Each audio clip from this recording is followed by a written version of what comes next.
Hello everyone, my name is Jade, and for my video today we're going to be continuing our discussion on squats, particularly the overhead squat and some of its key metrics. So let's go ahead and get started. Okay, what I always like to do when starting out these videos is just running through the video all the way through before we look at any of the results. And then after that we're going to go back and start from bottom to top, starting from the ankles all the way up to the shoulders and seeing some of the things visually that are key things to look at in the summary report.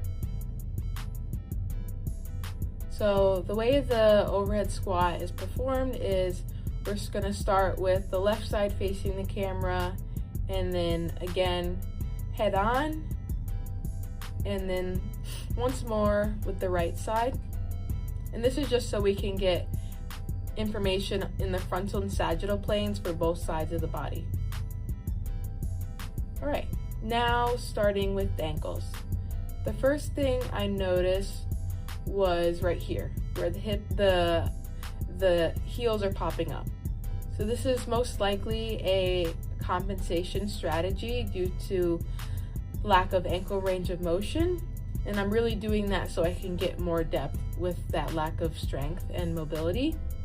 Then another thing is the arches are collapsing here, which is also showing a lack of strength and mobility. Then now to the knees. You can see the knees are caving in there a bit, also known as knee valgus, showing weak glutes probably, which we really do not want to see.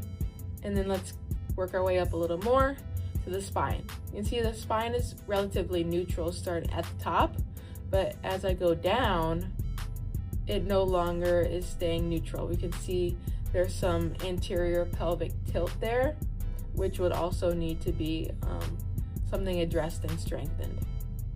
Now, let's go back a little bit and look at the shoulders. So the arms should really be directly overhead, that's as high up as I could go.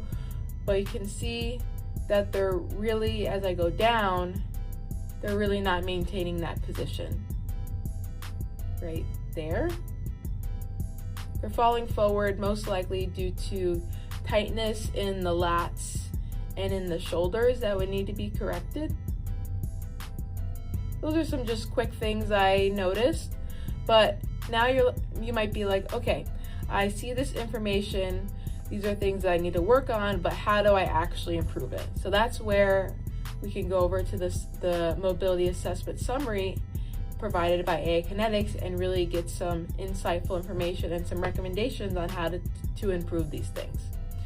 So the report shows an overall summary, and then what's nice is looking at mobility and quality, and then breaking it down, starting with the angles of the hip flexion, the hip abduction, knee flexion, ankle dorsiflexion, which are those really key areas that we want to target. And it's showing some visuals of good, bad, and excellent angles. And you can see many of mine are not really in that excellent area. A lot of improvements that need to happen, but that's why we're here. And overall, it's showing that we really do want to incorporate strength training, targeting those hip abductors and knee extensors. Stability and overall performance is critical. And then as we go down here, it's looking at hip flexion.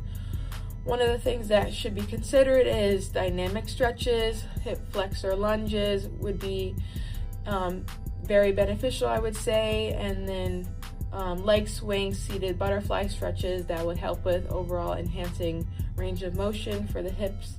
And then for the abduction, those are very weak. And one of the things that would be helpful is these lateral band walks. I've done these in the past. They are not fun, but they really would help with enhancing the hip abduction strength and just overall mobility of the hips.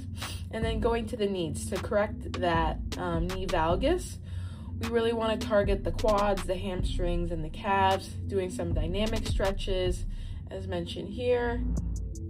And then with the ankles, how we saw the heels were popping up, some calf raises, walk ankle mobilization would be great, some ankle circles, not looking just at active range of motion, but passive as well. And as well as providing some additional resistance through bands.